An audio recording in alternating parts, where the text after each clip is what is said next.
Assalamualaikum warahmatullahi taala wabarakatuh. Salam berbahagia, salam pertemuan, salam malam Jumaat saudara. Apa khabar anda semua? Doa saya agar anda semua sihat walafiat. Apa khabar saudara Manjebi? Terima kasih saudara Mazli Syamsuddin, saudara Zamari LC, saudara Napishah Shah, saudara Rosli Le, Manjebi, terima kasih. Anggrit Rimba, apa khabar? Orang Kuantan, saudara Syarul Azam, pembalasan masyar. Bila lah nak berbahaya, saya pun tak tahu ya. Muklas, Lis, Sir Samsul Anwar, Sir Abdul Rashid Ngah. Begitu juga dengan Kopra Darus. Apa khabar anda semua? Doa saya agar anda sentiasa walafiat, sihat hendaknya. Sekarang ni Puan Syarifah Hafifah, Puan Hamidah Kamat, Man JB, Openg Temu, Napishah Shah, Waalaikumsalam. Tija, salam satu Malaysia. Hashim Alias, apa khabar orang Melaka? Zack Zul. Saudara, jangan lupa like, share dan subscribe ya. Saudara Zaini Castello, saudara Muhammad Salim Hashim, saudara Raja Kamal, Raja Bazian, apa khabarku? Saudara Kopra Darus, Satria Setiawan daripada Mengelembu, saudara Kamal Zaman Johan, Rosmini dari Pontian, Johor, terima kasih. Puan Halimah Samsudin, Hamisah Desa, apa khabar puan? Itu juga saudara Muhammad Yusuf Ishak, Puan Hasnah Jaafar, Waalaikumsalam. Saudara Kamarudin Ma'aris, itu juga saudara Muhammad Syahril, Azhari Tok Kaya. Ini teman kita di Instagram. Jangan lupa like, share dan subscribe, bukan hanya di Facebook tapi juga di Instagram ya. Saudara Joka Karim, saudara Muhammad Syahril, Puan Kalsum. Suka saya tengok dekat Instagram tu naik gambar hatinya. Esa Super Kamsi, Surya Naqiyah. Apa khabar? Saudara Muhammad Asri, Syuami, Abdul Rahman, Azmi Omar daripada Mindef. Dan teman-teman yang tak sempat saya santuni, saya mohon maaf. Laju sangat naiknya. Nak tengah bekerja, saya mencungap mengejarnya. Ya, saudara Azrul Jalil, saudara Awang Yusof. Ya. Baik, saudara. Seperti biasa, saya harus memberi pencerahan. Hari ini adalah hari Khamis, 8 September, saudara. Jangan lupa, hari ini hari malam Jumaat, malam seribu rahmat. Berdoalah, saudara. Dan nampak gaya di luar tu, kilat mula sabung menyabung. Tak tahulah hujan tak hujan. Jangan kilat sabung menyabung, hujan tidak jadi. Akhirnya, bila melihat hujan di langit, janganlah air di tempayan dicurahkan. Ya, saudara Hazrul, saudara Niza Fikri, Muhammad Aziz Rayyan. Gitu juga Empat Telangkring, Yang Mulia Daeng Muhammad. Apa khabar? Daripada Klang. Saudara Raja Kamal, Raja Baizanku, terima kasih. Rusni Kuringot, Omar dan Melaka, saudara. Baik. Laporan yang saya terima daripada saudara Jamil Idris dan Rio. Kabarnya ada peningkatan lagi. Kemarin 2067.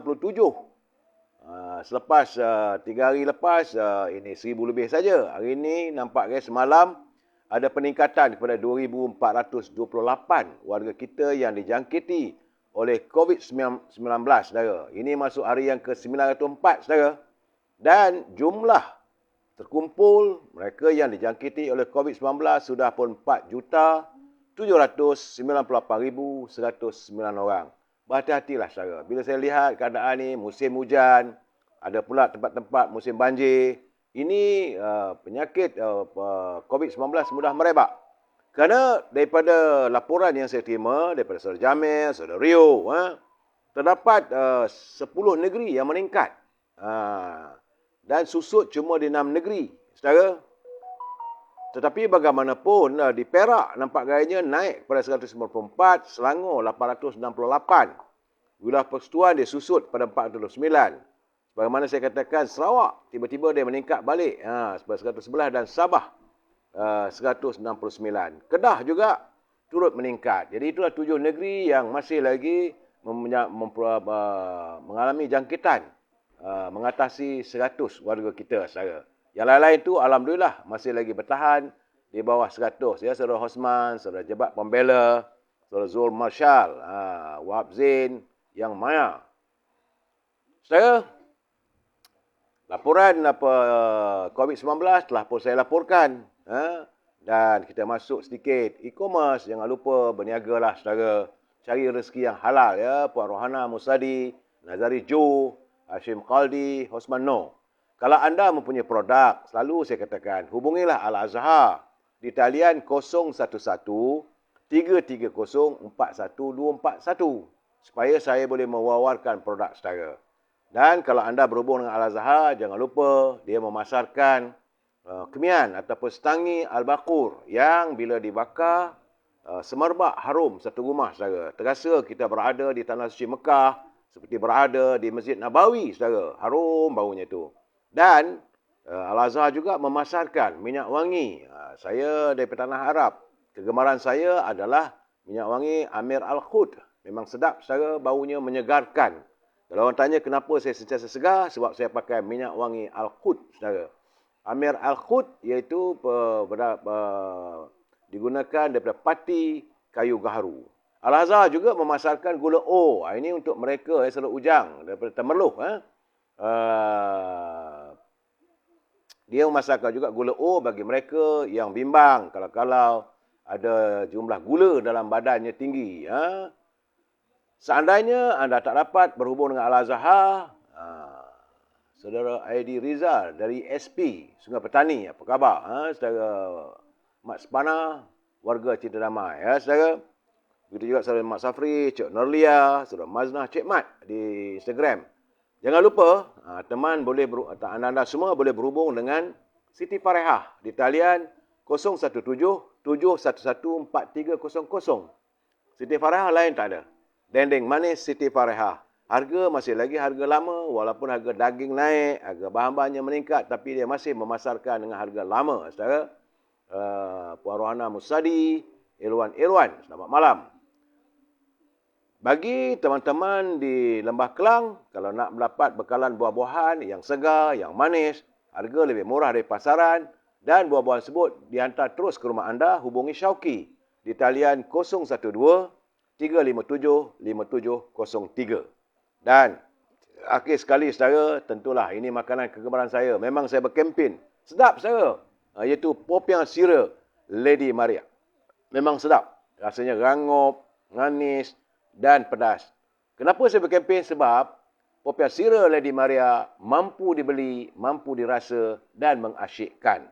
Hubungi Nizam di talian 019 435 1203. Ya, Saudara Alia Zamri. Sabar, memang OPR naik tu. Sebentar lagi saya akan cuba memberi penjelasan saudara. Baik. Itulah saja e-commerce kita. Kita masuk segmen naluri kehidupan saudara. Kerana daripada Abdullah ibni Mas'ud radhiyallahu anhu berkata, kami berada di sisi baginda Rasulullah SAW. Kemudian berdiri seorang lelaki dan seorang lelaki lain menceritakan keaiban orang lain. Jadi selepas mereka pergi, maka berkatalah baginda Rasulullah SAW, keluarkanlah saki-baki makanan yang ada di celah-celah gigimu. Kemudian para sahabat bertanya, apakah yang perlu kami keluarkan? Kerana kami tidak makan apa-apa, daging dan sebagainya. Maka baginda berkata, sesungguhnya engkau telah memakan daging saudaramu. Itu hadis riwayat Tabarani yang ke-13,145. Ini hadis sahih saudara. Kerana dalam kehidupan kita ni, setiap orang tidak terlepas daripada kekurangan dan kesilapan. Namun, kita dilarang menceritakan kekurangan dan aib orang lain. Orang yang menceritakan aib orang lain atau disebut mengumpat, mereka ini diumpamakan seperti memakan daging saudara Islamnya yang lain. Kerana firman Allah SWT, Ibnu Kathir mentafsirkan, saudara, bahawa mengumpat, saudara, mengumpat adalah haram secara ijma' dan tidak dikecualikan satu apapun dari itu melainkan terdapat maslahah, kebaikan pada mengumpat yang mereka lakukan itu. Ini kenyataan daripada Ibnu Kathir. Walaupun begitu saudara, bukanlah larangan mutlak menceritakan aib dan kelemahan orang lain. Kerana Al-Nawawi dan Ibnu Qudamah menyebut 6 keadaan mengumpat yang diharuskan. Yang berceritakan, bukan mengumpatlah, menyatakan keburukan sesuatu perkara itu. Iaitu pertama, membuat aduan mengenai adanya kezaliman yang dilakukan oleh pihak berkuasa. Itu dibolehkan kalau ada kezaliman atau hakim yang melakukan penghakiman yang zalim supaya kejadian itu dapat dibenteras dan diadili seadilnya.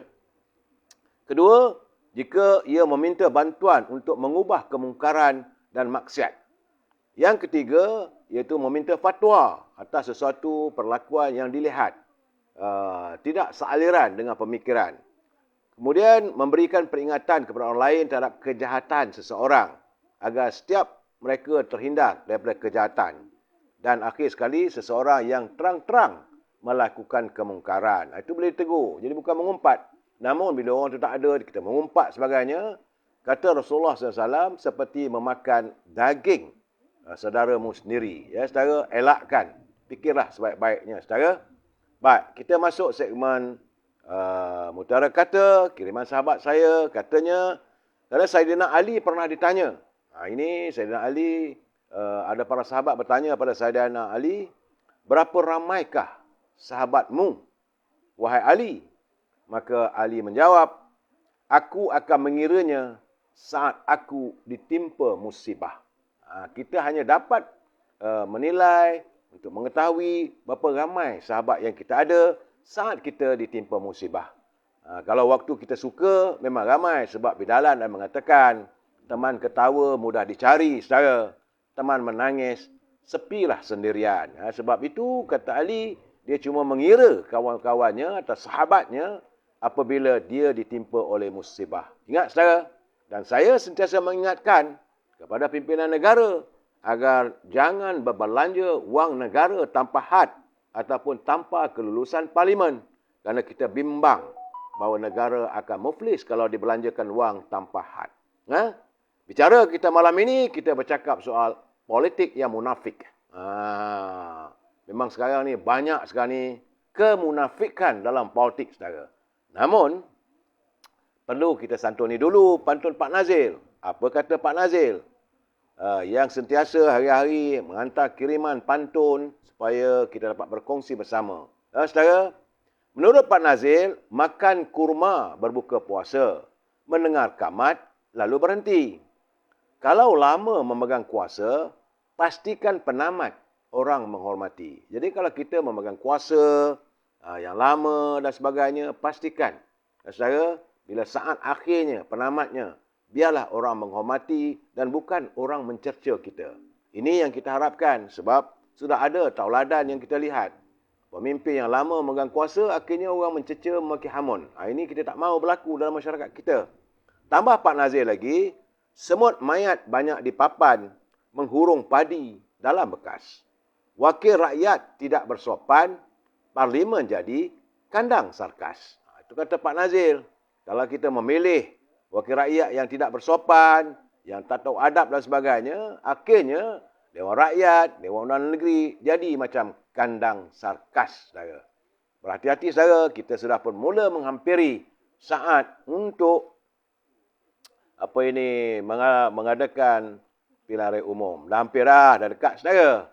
Bukan jauh mana pun, saudara. Bagaimanapun, sebelum saya memberi pencerahan, saudara McMahon, saudara Laila Izaiti, Badrul Hisham, Mat Piah, Mentoy, saudara Hamidah Husin, saudara Mat Sepana, saudara Puan Fazilah Abdul, saudara. Sebelum saya memberi pencerahan lagi, saya harus mengingatkan anda. Jangan marah pada saya sebab ini diminta oleh peguam saya. Saya harus mengingatkan anda bagi mereka yang menyunting semula live saya ini dan dimasukkan dalam channel YouTube dan sebagainya, maka anda harus bertanggungjawab atas setiap suntingan yang anda lakukan. Begitu juga apa yang anda coretkan dalam live ini, maka anda juga harus bertanggungjawab. Kerana saya tidak mampu untuk memantau kesemua komen-komen yang anda lakukan maupun suntingan yang anda buat. Ingat, ini adalah pencerahan politik, matlamatnya sekadar memberi informasi kepada warga kita yang berkesempatan bersama dengan saya. Dan prinsip kita, kita mesti bersetuju untuk tidak bersetuju.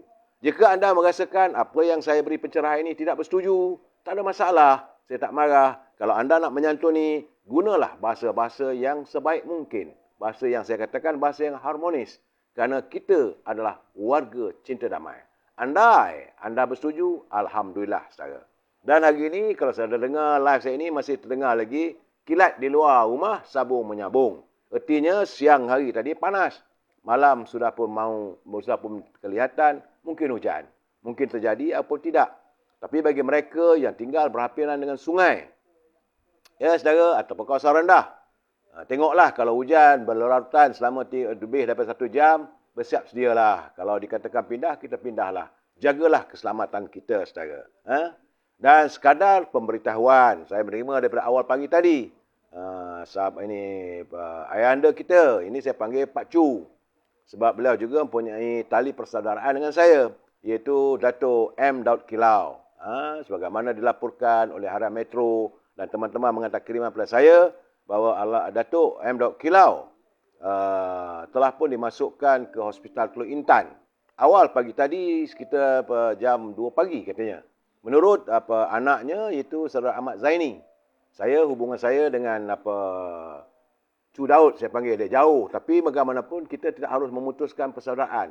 Jadi katanya doktor mengesahkan bahawa Dato' M. Daud Kilau dalam keadaan yang kritikal kerana paru-parunya berair.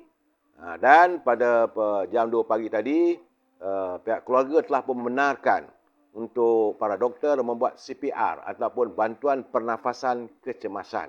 Jadi bersamalah kita berdoa agar kesihatan Dato' M. Daud Kilau kembali sembuh.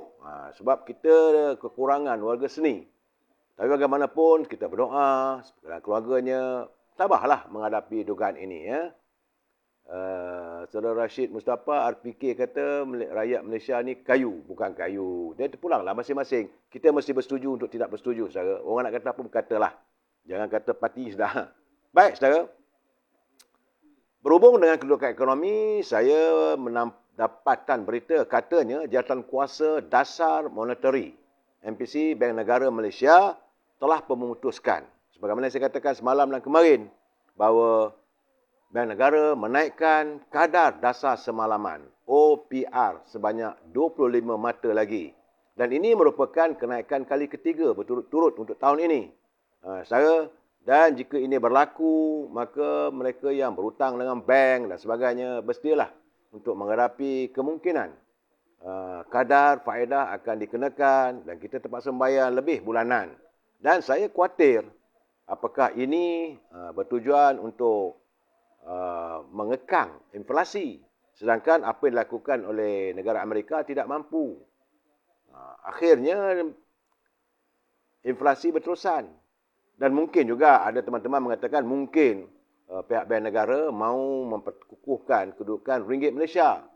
Sebab semalam dan hari ini ringgit Malaysia berlegar pada nilai RM4.50 untuk $1. Jadi kalau ini berterusan, jika berterusan naiknya, maka harga barangan akan naik juga.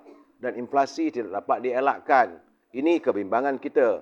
Bagaimanapun kita haraplah bijak pandai yang ada di Kementerian Kewangan, di Bank Negara, fikir-fikirkanlah bagaimana untuk mengatasi masalah yang sedang kita hadapi. Negara sekarang ni sedang bermasalah. Sebab itu saya katakan kita harus berhati-hati dalam berbelanja. Teman-teman, berjimat cermatlah. Baik, saudara. Kemudian saya dapatan saya bahawa kertas siasatan berhubung SPRM berhubung dengan Hakim Mahkamah Rayuan Nazlan Ghazali kata Ketua Pusat Suruhanjaya Pencegah Rasuah telah pun turun naik. Dia kata dah hantar, lepas itu dikembalikan balik. Hantar berkolak kepada Peguam Negara. Jadi masih lagi dalam siasatan rupanya. Masih belum tuntas. Artinya kertas siasatan menurut Datuk Azam Baki beliau mengulas kenyataan Tan Sri Idrus bahawa berhubung dengan kertas siasatan kes Hakim Nazlan ini masih lagi belum tuntas dapat terlaksana sama ada mahu dibicarakan ataupun sebaliknya. Ya saudara, sebab itulah menurut Setiausaha Agung UMNO Datuk Ahmad Maslan, UMNO menuntut penjelasan sama ada dokumen yang bocor yang didakwa sebagai kertas siasatan Suruhanjaya Pencegah Rasuah Malaysia terhadap Hakim Muhammad Nazlan ini sah atau tidak. Kerana pihak Jabatan Peguam Negara perlu mengumumkan sekiranya akan ada tindakan lanjut bagi kertas siasatan tersebut.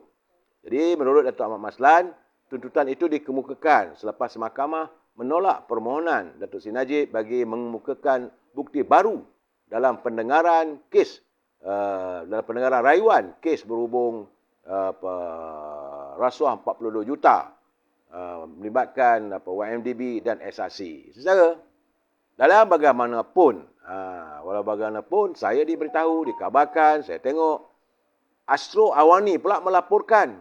Ini satu hal lagi, bahawa siasatan terhadap senarai individu yang dinamakan dalam buku Ledger Ultra Kirana Sdn Bhd, iaitu merupakan bahan bukti dalam perbicaraan melibatkan kes Presiden UMNO Datuk Seri Ahmad Zahid Hamidi dijangka selesai dalam tempoh terdekat. Ini katanya menurut Ketua Persujaya Suruhanjaya Pencegahan Rasuah, iaitu Tan Sri Azam Baki, pihaknya sudah pun memanggil hampir semua individu yang dinamakan dalam ledger terbabit. Dan beliau menyangkakan tempoh terdekat kertas siasatan akan disiapkan oleh pegawainya. Tapi tak tahulah bila, tahu. Tapi bagaimanapun katanya dalam tempoh terdekat. Kerana mahkamah sebelum ini dimaklumkan terdapat beberapa nama individu yang tersenarai dalam buku ledger tersebut yang didakwa membabitkan sumbangan politik. Antara nama yang tersenarai termasuklah Dr. Mahathir sendiri, Datuk Seri Syamuddin Hussein, Datuk Seri Muhammad Syafiq Abdal, Datuk Seri Hanifah Aman, Syaril Sufian dan juga Khairi Jamaluddin, Tan Sri Muhyiddin sendiri serta Datuk Seri Rizal Marikan, Naina Marikan. Jadi kita tunggulah. Katanya Suruhanjaya Pencegahan Rasuah telah pun menyiasat. Saya juga saya tengok masih lagi perbicaraan demi perbicaraan. Saya tengok perbicaraan tentang Mahkamah Rayuan Datuk Aziz Rahim apabila dengan Lim Guan Eng, saudara, apabila Hakim Mahkamah Rayuan Datuk Wazir Alam Maidin, dia mengambil keputusan untuk menarik diri dari mendengar rayuan saman Abdul Aziz Rahim terhadap Lim Guan Eng.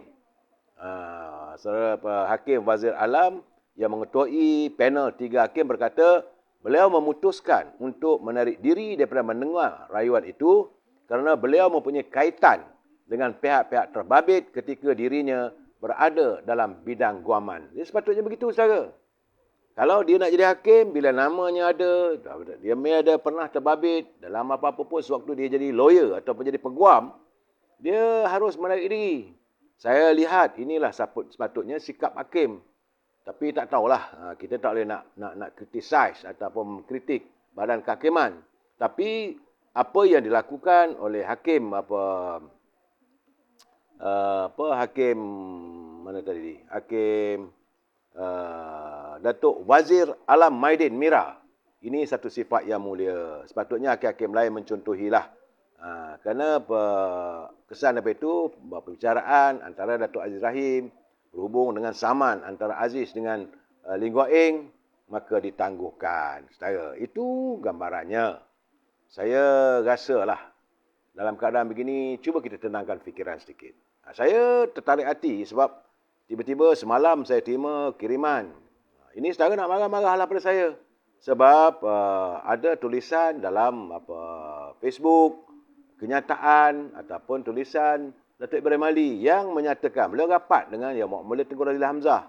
Beliau menyatakan seharusnya pemain-pemain ataupun pemimpin-pemimpin dalam GLC, menteri dan sebagainya harus mencontohi. Hari ini saudara, gaji seorang ketua pegawai eksekutif di institusi kewangan ataupun pengurusi lantikan politik dalam agensi berkaitan kerajaan, katanya mencecah angka sampai 50,000 hingga ada yang sampai 2 juta ringgit.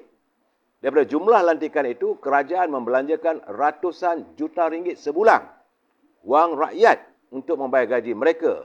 Sedangkan golongan marhain berdepan dengan kehilangan pendapatan, hilang pekerjaan dan gaji dipotong kerana perintah kawalan PKP, suasana ekonomi yang mengudum. Namun, jumlah gaji CEO, gaji menteri, gaji pengurusi JSC yang dinikmati oleh ahli-ahli parlimen kerajaan jauh lebih tinggi dan lumayan berbanding bayaran yang diterima oleh penjawat bagi jawatan tersebut era kepimpinan almarhum Tun Abdul Razak dan Tun Hussein On.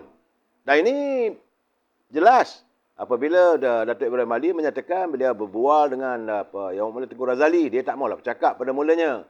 Ini bukan untuk mewawarkan kehebatan beliau, tidak, tetapi untuk dijadikan sebagai dorongan, sebagai satu contoh. Saudara, jadi beliau Tengku Razali sewaktu beliau menjadi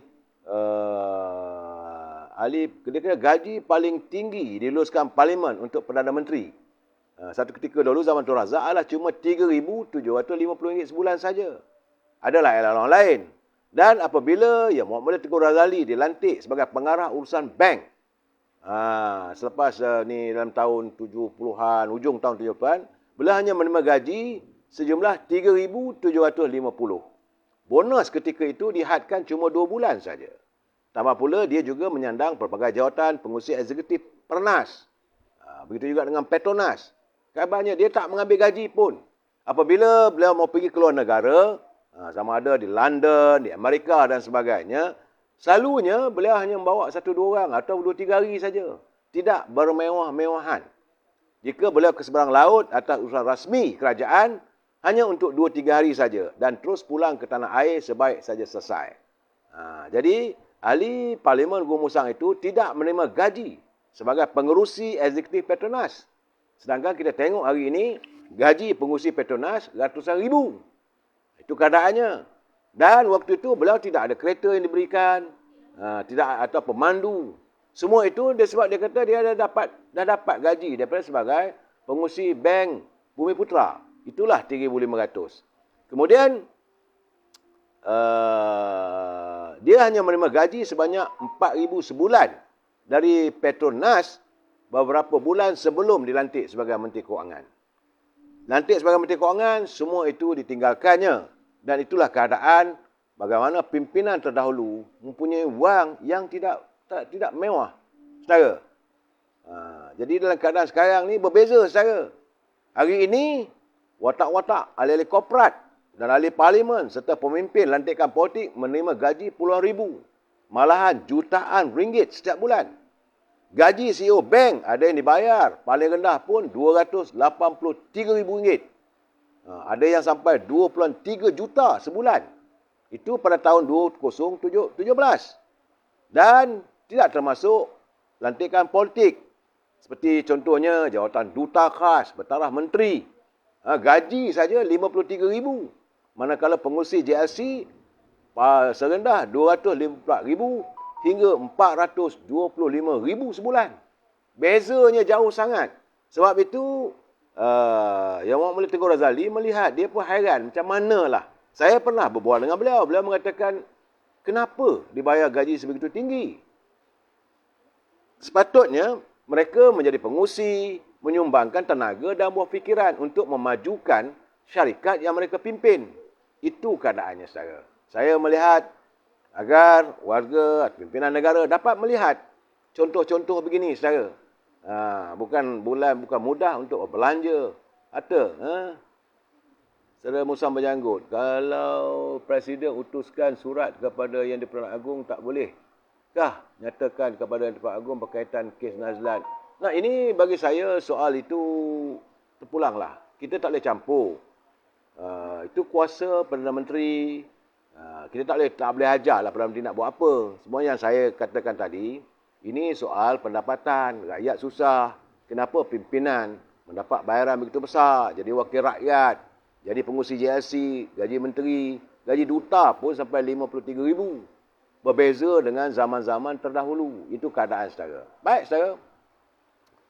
Dalam keadaan begini, saya melihat kebejatan politik kita yang memang saya kata penuh dengan kemunafikan. Dan hari ini, suka tak suka, saya, bagaimana yang saya baca tadi, saya melihat sejak sebulan 2 ni, musim orang politik menghadapi pelbagai tuduhan di mahkamah.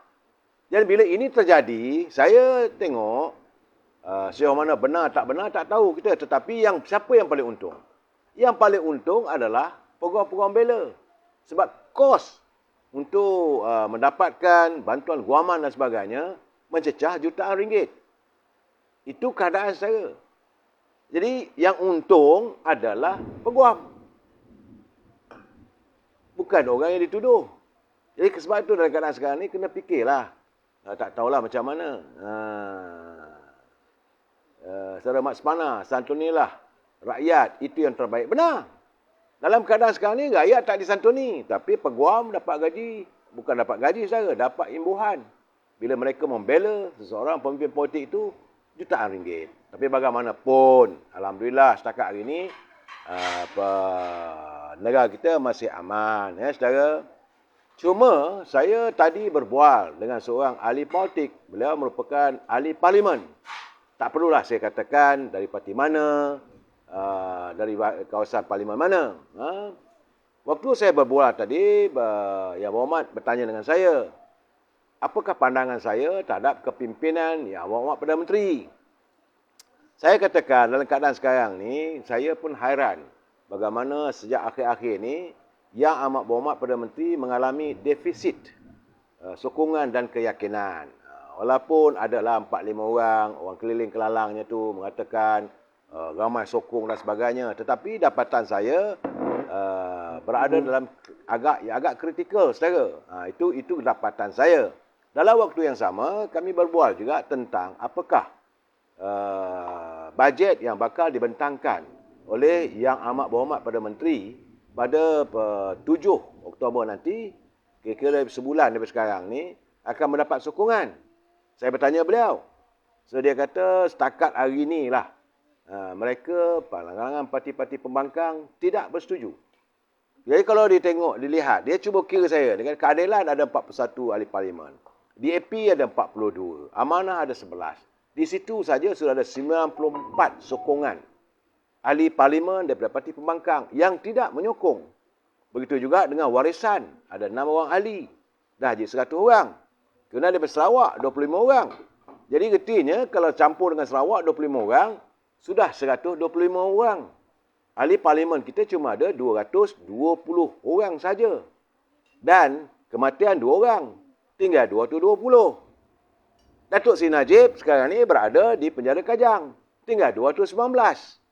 Berapa sebenarnya Yang Amat Berhormat Perdana Menteri ataupun kerajaan, pimpinan Datuk Seri Ismail Sabri boleh mendapat sokongan ahli parlimen daripada 219 orang itu.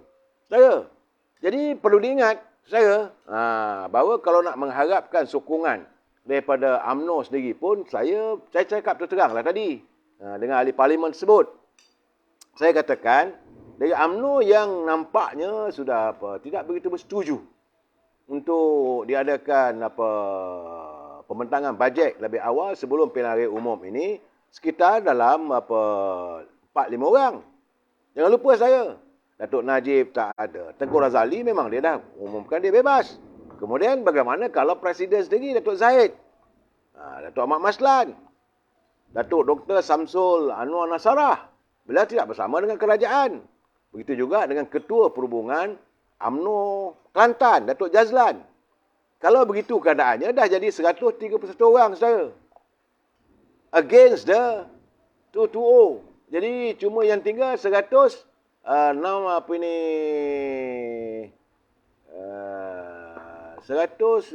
220, 100, tak sampai 100 pun. Tinggal 99. Boleh ke bajet diluluskan? Kalau bajet tak diluluskan, saya buat dengan tadi. Besar kemungkinan, kalau itu keadaannya, maka Datuk Ismail Sabri terpaksa menyerahkan kepada Duli Yang Mulia Tuan Agong untuk mengambil alih untuk memperorokkan pentadbiran negara dalam anggaran. Itu pandangan saya. Dia bersetuju. Ahli parlimen sebut dia bersetuju. Saya tak sebut nama, saudara. Tak baik kita menyebut nama. Nanti, saudara, saya sebenarnya ramai kawan-kawan saya dari kalangan, bukan hanya daripada parti UMNO saja. Ahli parlimen daripada parti Keadilan. Ahli parlimen daripada parti DAP. Ahli parlimen daripada Amanah sendiri. Mereka ke teman-teman saya. Begitu juga ahli parlimen daripada parti Warisan. Saudara, seandainya mereka ini tidak bersama, bagaimana? Ini gambarannya. Saya melihat, sebab itu sekarang ni suasananya tidak begitu ceria. Alam pun dah bercerita dumdam, hujan ribut waktu malam. Apakah alam membicarakan sesuatu? Sedang sekarang ni sebab itu kalaulah bajet ditolak, maka kalau berlaku suasana sebegini, macam mana saudara tanya dengan saya tadi, apa kata Raja Petra Kamarudin? Bahawa rakyat kita sebenarnya kayu dan sebagainya. Bukan kayu. Tapi sudah sampai masanya negara kita dipimpin oleh seseorang yang terhindar daripada segala permasalahan. Saya cakap terus terang, yang saya lihat, yang berkemampuan untuk mentadbir ekonomi. Saya selalu meletakkan kepimpinan harus bijak untuk mencari unjuran ataupun idea-idea bagaimana nak membaiki ekonomi negara. Bila saudara bercakap benda begitu, tentulah saya memilih Yang Mulia Tengku Razili Hamzah. Ini kerana beliau ternyata terbukti ada jasanya dan beliau tidak meletakkan kepentingan keuangan untuk diri sendiri jauh sekali untuk bermewah-mewahan. Itu gambaran yang harus kita lihat. Mungkin saudara tak setuju dengan saya, terpulang. Tapi dalam keadaan negara yang semakin terasak, kita semakin terasak dengan suasana ekonomi dunia yang merudum saudara. Bukan kerana negara kita saja. Kalau benar sebagaimana yang diramalkan oleh Pak Jokowi, 60 negara akan menjadi muflis, maka kita juga akan terkesan.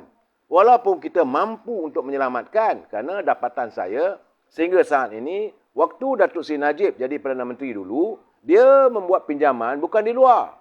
Pinjamannya adalah dari dalaman. Cuma dari dalam, pinjam daripada EPF, KWSP, dia tidak meminjam. Pinjaman dari luar cuma 2.9% saja. Mungkin kita tak terjebak sebagaimana negara Turki, negara-negara lain, saudara. Macam Venezuela dah lingkup habis dah. Wang di Venezuela memang tidak ada nilai. Saudara, jadi kalau kita banyak meminjam dari luar, ini keadaannya. Saya melihat, saudara boleh kata apa pun, saya melihat pemikiran. Sebab itu, kalaupun tak mau disantuni Yang Mulia Tengku Razali, sepatutnya pimpinan negara berjumpalah. Dah bercakap sebulan, 2 bulan dulu saya dah katakan. Patutnya ke semua bekas-bekas Menteri Kewangan duduk semeja, berunding, berbincang, cari jalan. Saudara Jamal Markil, poyo, tak tahulah saya siapa yang poyo. Saya bercakap soal ini, saudara, kadang-kadang kita nak muda, kita tak nampak.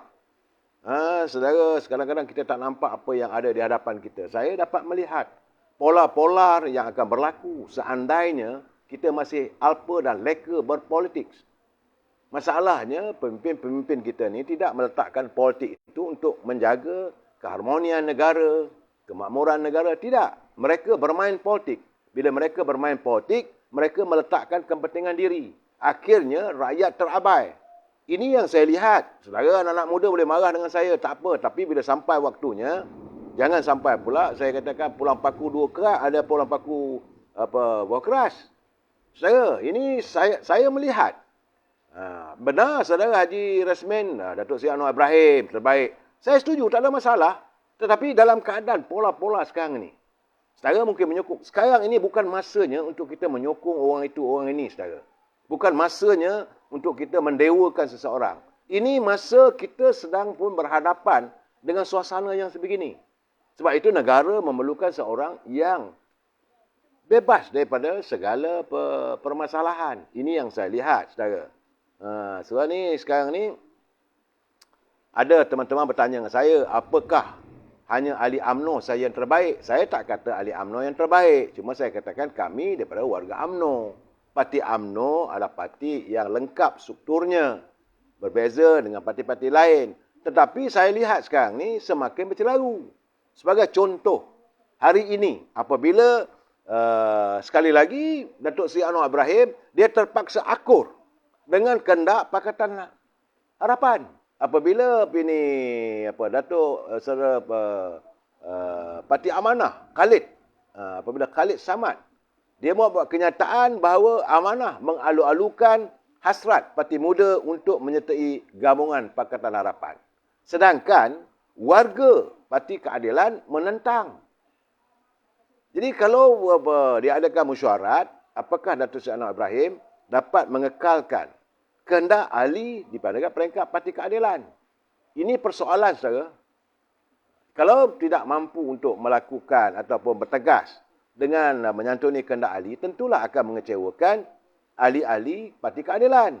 Malah anggota Parlimen Shah Alam itu berkata perkara itu akan dibincangkan dalam Majlis Presiden akan datang berhubung dengan kedudukan Parti Muda.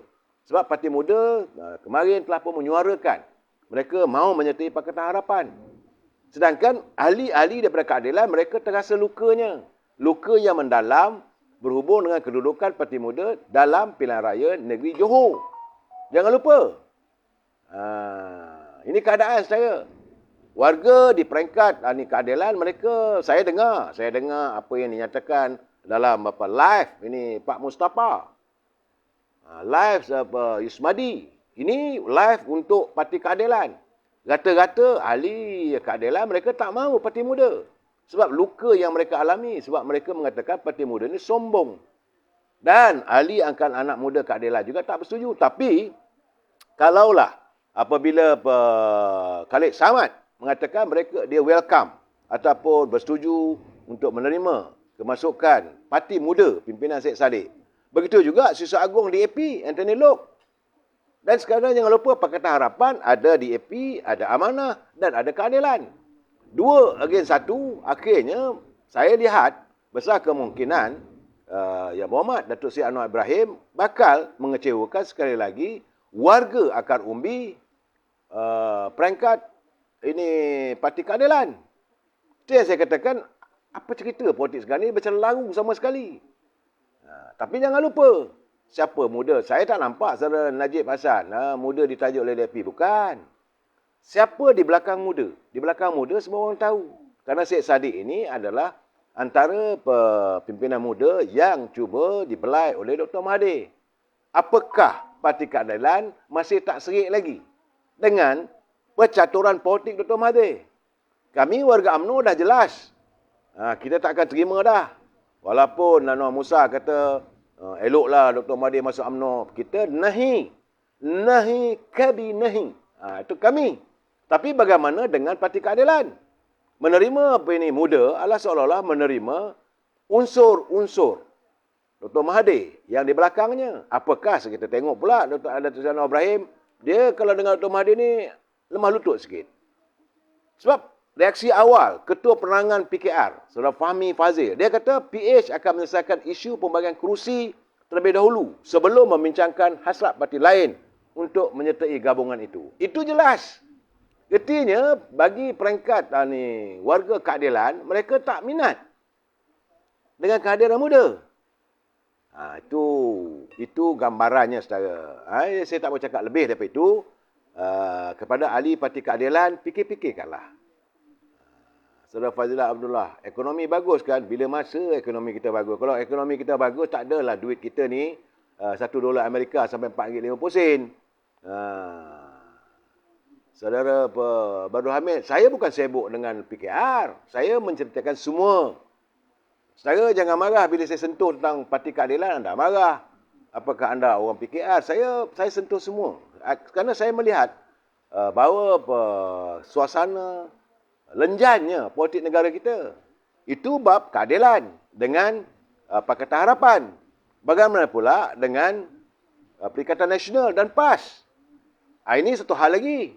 Akhirnya, saudara, memang siang tadi, Yang Berhormat Perdana Menteri ada menyatakan secara terbuka bahawa apa-apa perundingan yang dilakukan oleh UMNO hendaklah diwakili oleh wakil yang sah, yang diiktiraf oleh Majlis Tinggi UMNO. Baru dia boleh bercakap, berunding. Ini berhubung kenyataan PAS. Seolah-olah UMNO dah bersetuju untuk bekerjasama dengan PAS. Dan ini kerana dalam muktamar PAS tempoh hari di Alor-Star, Haji Adi menggambarkan bahawa katanya UMNO ni yang tak setuju untuk bersama dengan PAS lah presidennya. Orang lain okey, ada rundingan dan sebagainya. Tapi bila dia lontar kenyataan tersebut, malam tadilah perbincangan diadakan dalam mesyuarat pimpinan Perikatan Nasional. Akhirnya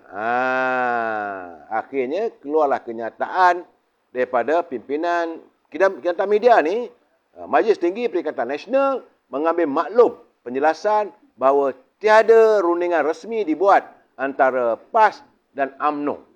bagi menghadapi PRU 15. Itu kena jelas. Dalam keadaan begini, saya kata siapa yang munafik ni? Kenapalah Tok Lebay ni boleh bercakap sembarangan? Cara bercakap dekat muktamar tu berdegar-degar. Seolah-olah UMNO ni nakkan bersama dengan PAS. Tapi yang tak maunya cuma Zaid Hamidi. Dan kita telah pun berunding. Jadi bila dia tanya sekarang ni macam mana? Sebab itu Datuk Ismail Sabri sendiri menyatakan sejelas-jelasnya bahawa siapa saja nak berunding bagi pihak UMNO mesti mendapat watikah ataupun mandat. Bukan boleh sembarangan.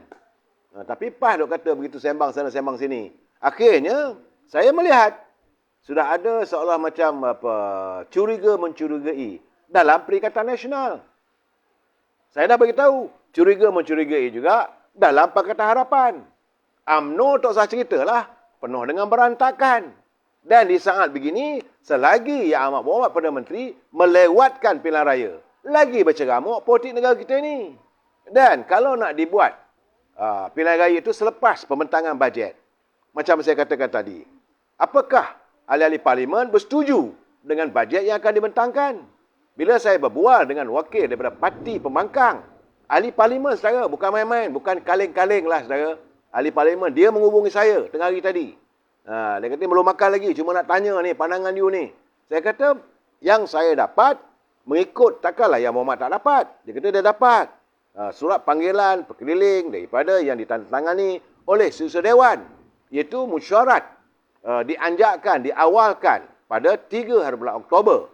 Kerana pertama sekali mahu membincangkan usul pembentangan bajet tambahan. Artinya, kalau ada bajet tambahan, kerajaan Datuk Seri Ismail Sabri telah pun berbelanja melebihi daripada bajet yang diluluskan tahun lepas. Dia kata, betul tu, dia kata. Ini saya kalau boleh, kali ini kita akan bercakap, kita akan bersuara. Yang kedua, bajet untuk 2023. Dia kata, inilah nak tahu ni. Saya kata, dengar kenyataan daripada Lim Kok Eng. Lim Kok Eng sebagai pengurusi DAP, dia bagi tahu awal-awal. Terang-terang dia kata, bahawa dia tidak bersedia, tidak bersetuju seandainya pembentangan bajet ini dilakukan oleh Perdana Menteri. Dia kata Perdana Menteri tidak ada mempunyai locus standi ataupun tidak mempunyai hak untuk membentangkan bajet. Kerana bajet itu mesti dibentangkan oleh Menteri Kewangan. Seandainya dibentangkan bajet itu oleh Perdana Menteri, mereka akan walk out. Itu satu. Kemudian apa kenyataan Anthony Loke sebagai Setiausaha Agung DAP. Ia sealiran dengan apa yang dilontarkan oleh Lim Kok Eng. Dan kalaulah bajet kali ini dijadikan sebagai bajet untuk gula-gula pilihan raya. Sebab itu saya katakan, sebab kali ini kita bukan kerajaan yang dominan. Dulu boleh.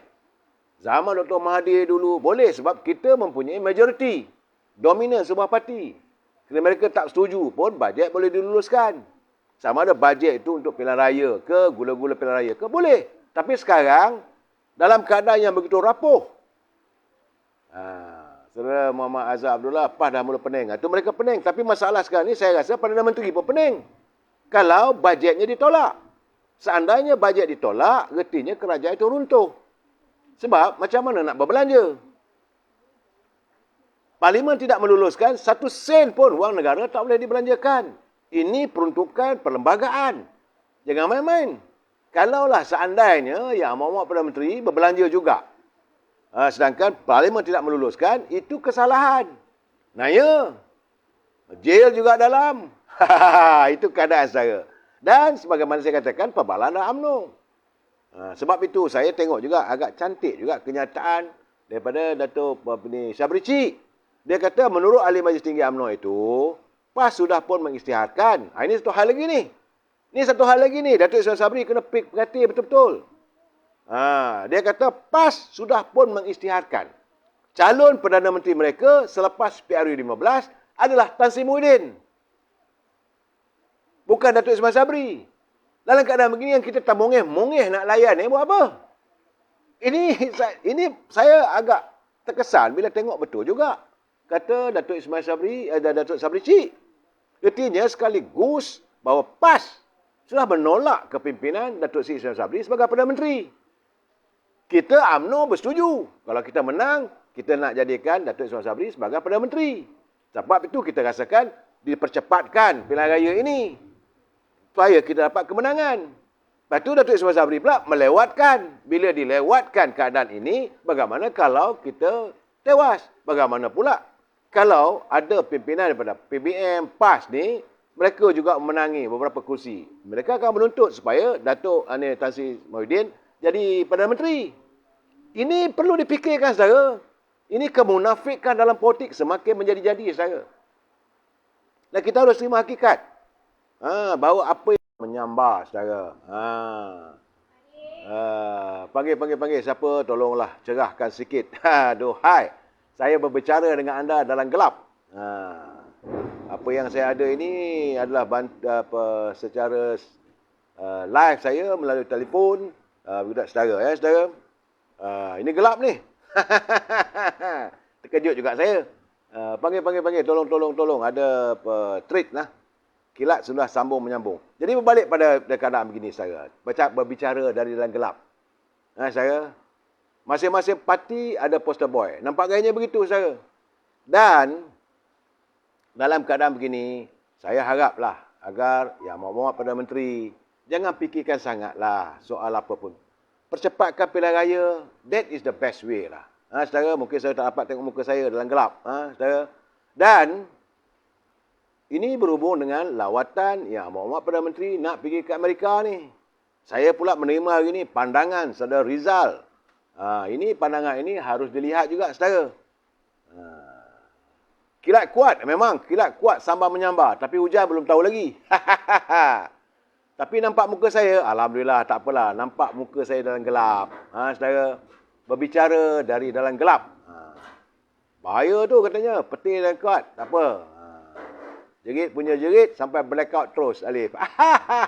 Tak, ini saya nak menyantuni apa yang terjadi dalam pandangan Sir Rizal. Dia kata, yang ikut Datuk Ismail Sabri ke New York ni untuk apa katanya. Bila Perdana Menteri dijadualkan untuk akan menghadiri sidang bangsa-bangsa bersatu. Dia kata, dan adakah mereka dalam kerajaan atau ada jawatan seperti di Kementerian Luar dan sebagainya.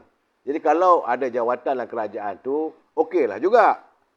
Boleh terima. Tapi kalau tak ada jawatan tu, untuk apa? Dan beliau mempersoalkan tentang bajetnya, belanja yang akan digunakan. Katanya dah jadi macam Tan Sri Mohidin pula nak beli jiwa. Apalah teruk sangat keadaannya katanya.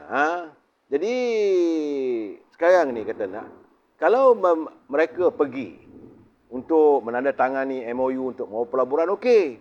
Ini tidak. Sekarang ni nampak gayanya mereka ini bagi jawatan hanyut. Bagi gaji yang mahal pun hanyut. Bagi keyakinan hanyut, lebur.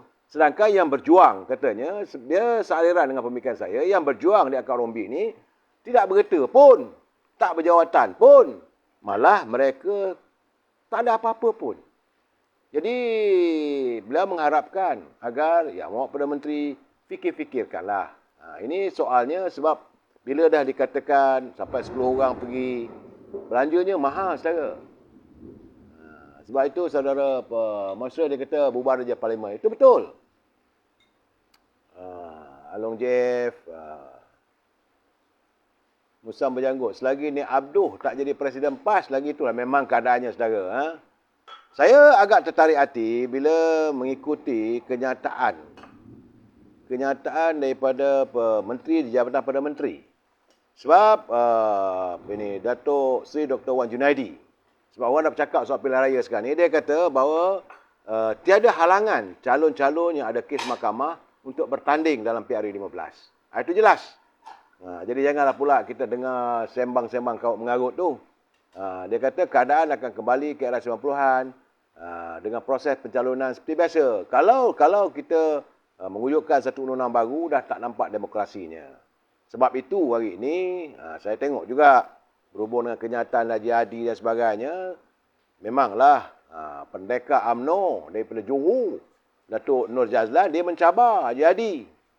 Dia kata Takudin, dia kata dedahlah nama pemimpin UMNO yang berundi dengan PAS, katanya. Jangan main sembunyi-sembunyi ni. Beliau selaku pemimpin dari Johor. Dia naik timbalan pengurusi perhubungan, saudara. Okey, saudara, itu keadaan yang kita alami. Bagaimanapun, saya tertarik hati. Ini apabila saya baca satu kenyataan daripada Naib Presiden UMNO, Datuk Seri Khalid Nordin. Datuk Seri Khalid Nordin, dia punya kenyataan hari ini agak menarik untuk kita fikirkan bersama. Dia bagi menjawab kenyataan Dr. Mahathir. Sebab dia kata kenyataan terbaru Tun Mahathir tentang UMNO menunjukkan bahawa beliau terus dihantui UMNO pada setiap saat dan ketika. Jelas bahawa sebenarnya beliau tidak pernah move on daripada UMNO. Tindakan melabelkan UMNO dengan pelbagai gelaran dan penghinaan sebenarnya dilakukan dengan satu motif yang jelas, iaitu untuk menutup kegagalan ketara beliau dalam mewujudkan alternatif kepada UMNO. Eksperimen Tun Mahathir dengan menubuhkan PBM sebagai parti yang lebih baik, lebih bersih dan lebih Melayu dari UMNO ternyata gagal. Mereka yang beliau percaya dan yakin, saudara, sebagai tidak korup, berjiwa murni dan bersih, nyata lebih gairah dengan kuasa dan kedudukan. Itu gambaran yang kita dapat. Namun pasti yang diasahkannya itu seperti pejuang juga tersungkur, teruk sekali dalam pilihan raya yang lalu. Apakah beliau boleh mendapat sokongan dalam pilihan raya akan datang? Itu kenyataan yang saya baca panjang, saudara. Dalam keadaan begitu, sebab itu kata siapa ni tadi? Satu lagi, saya nampak kenyataan-kenyataan banyak yang membalasah Tun Dr. Mahathir. Saya tak mau cakap lebih lah sebab dia orang tua. Sebab itu kata Dato' Ashraf Waziri, tidak adil lah kalau hanya dikaitkan pemimpin UMNO saja yang korup. Ini keadaannya. Itu ketua pemuda dah mula dah buka gelanggang, buka langkah. Saya khawatir kalau pemuda menyerang Dr. Mahathir nanti, dia kena fikir apakah sindrom gila talak itu akan menjadikan dirinya menjadi serangan oleh anak-anak muda. Sepatutnya sekarang ni saya dah kata, berhentilah kecelaruan berpolitik itu. Sebab hari ini, saya nak berpesan pada Datuk Ismail Sabri, warga UMNO dah siap sedia. Selaku pengarah pilihan raya parti, Datuk Muhammad Hassan dia dah mengatakan, setakat 12 negeri di Semenanjung ini, dia kata, saya lihat tahap kesiapsiagaan jentera di peringkat bahagian-bahagian seluruh negeri nampaknya dalam keadaan yang amat bersedia. Jadi sudah sampai masanya agar Yang Amat Perdana Menteri memikirkan untuk segera membubarkan parlimen. Saya bimbang. Kekhawatiran saya apabila bajet dibentangkan, ditolak waktu itu baru nak pilihan raya, malu. Malu kita. Sebab macam saya katakan selalunya, ini adalah kerajaan yang cukup rapuh yang dipimpin oleh Yang Amat Perdana Menteri. UMNO cuma ada 42 kursi. Dalam UMNO sendiri pun tak sekata berhubung dengan kedudukan untuk pilihan raya umum. Ada kalangan kluster menteri, kluster Putrajaya dan tak sealiran fikirannya dengan tingkat 38. UMNO memutuskan di peringkat akar umbi, hendak disegerakan pilihan raya. Soal menang kalah soal lain. Tapi kita juga terasa hairan apabila timbul kenyataan pilihan raya ini boleh diadakan kalau kita boleh menang. Ini satu kenyataan yang undemokratik. Jadi saya haraplah penasihat-penasihat, sebab kita dengar juga kenyataan Datuk Seri Saidan Kasim. Dia kata mereka juga menasihati. Bagus, tak ada masalah. Dalam dia menasihati, buatlah kenyataan yang tidak membolehkan orang serang kita. Saya tengok kenyataan kalau Perdana Menteri hanya akan membubarkan parlimen sekiranya kita boleh menang, sekiranya beliau yakin UMNO boleh menang, ini undemokratik. Kita adalah menjunjung prinsip demokrasi. Sebab itu saya katakan memanglah dalam keadaan sekarang ni, di saat suasana negara mengalami kepimpinan yang menyonsang dalam arus demokrasi. Saya dah bercakap berkali-kali. Dalam arus sekarang hari ini, parti yang kalah, yang minoriti pula jadi memimpin majoriti. Ini dah tak betul. Jadi jangan diteruskan dengan suasana yang sebegitu. Kita teruskan pilihan raya. Biarlah rakyat memilih, menentukan. Saya bagi cakap tahu saudara, terus terang saya katakan. Ini tak tahu malam keberapa saya katakan. Untuk menghadapi pilihan raya kali ini, keyakinan saya tidak ada satu parti pun yang boleh mendapat majoriti untuk menubuhkan kerajaan. Saya tidak nampak. Terus terang saya katakan, sama ada datang daripada parti Keadilan atau UMNO sendiri pun, PAS jauh sekali, ataupun Perikatan Nasional, maupun Pakatan Harapan. Saya tidak nampak bahawa mereka mampu mendapat jumlah kursi untuk menubuhkan kerajaan. Melainkan mesti ada campuran. Ini dikatakan jajaran baru yang akan kita alami. Dan kita, warga akar umbi, harus bersedia ke arah itu. Sebab itu saya juga berpesan kepada teman-teman daripada Parti Keadilan. Sudahlah untuk kita saling singgung-menyinggung. Kita fokuskan pemikiran kita terhadap untuk memajukan negara, untuk kita berperang dalam menangani masalah ekonomi yang sudah pun diambang sekarang ni. Saya tak apalah, janganlah saudara sindir pula Lokman Adam PM10, itu tak eloklah saudara. Beliau juga, sebab saya kata bahawa kita mesti bersetuju untuk tidak bersetuju. Jadi saudara, dalam keadaan sekarang ni, pola-pola politik sudah pun berubah. Dinamika politik negara hari ini sudah berubah. Cuma yang saya tak senang, adanya mereka yang bergelar pemimpin politik mengamalkan politik yang munafik. Bercakap bohong. Bagaimana macam saya katakanlah, lebay pada PAS tu boleh bercakap bahawa dia sudah berunding dengan PAS, ada dengan UMNO untuk menyantuni, sedangkan semalam dia bercakap bahawa tak ada.